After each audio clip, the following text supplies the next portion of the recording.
And I wanted to get your thoughts on the Sydney Sweeney commercial. Why do you think she's getting so much backlash? I think a little bit of it has to do with maybe some of the insecurities of women at home. There's something about Sydney Sweeney being in this ad that maybe triggers them to lash out. What do you think the backlash is all about?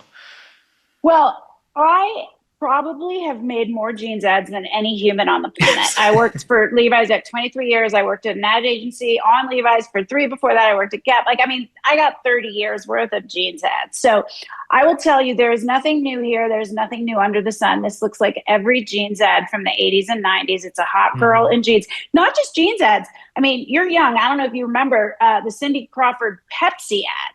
In the 90s at the gas station in jeans and a white tank top.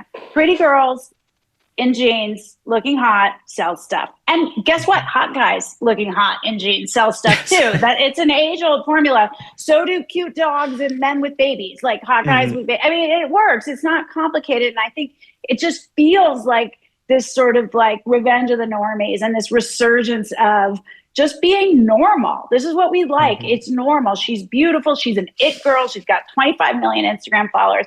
And I will tell you, I've seen this ad at least 100 times, not once in paid media. That is a success. Think about all that earned media. And it's making people mad because they've lost control. I feel like the pendulum started to swing back.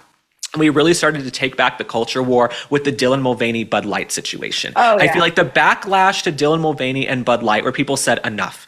Okay, yeah. You have a man who makes fun of women, makes a mockery of women, promoting a beer that tons of men like to drink. So don't you think that was sort of the beginning of the pendulum swinging and the end of all this woke nonsense? Yes, it was a huge turning point because everyone stood up and said, no, you don't get to tell us what to like or what to think.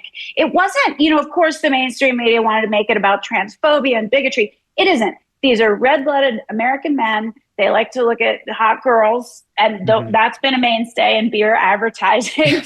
They like to watch sports, and they've been told for the last 2 decades that makes them terrible people. The Democrat Party has told them that makes them bad people, and then culture, television shows and movies and everything has told them the things that they like, hot girls and bikinis and jeans, make them bad people. And they said, you know what? We're done. Men aren't women. And the irony of all of this, Link, is as well as I do, that if American Eagle put Dylan Mulvaney in the ad, trying his darndest to look like Sydney Sweeney, it would have been stunning and brave.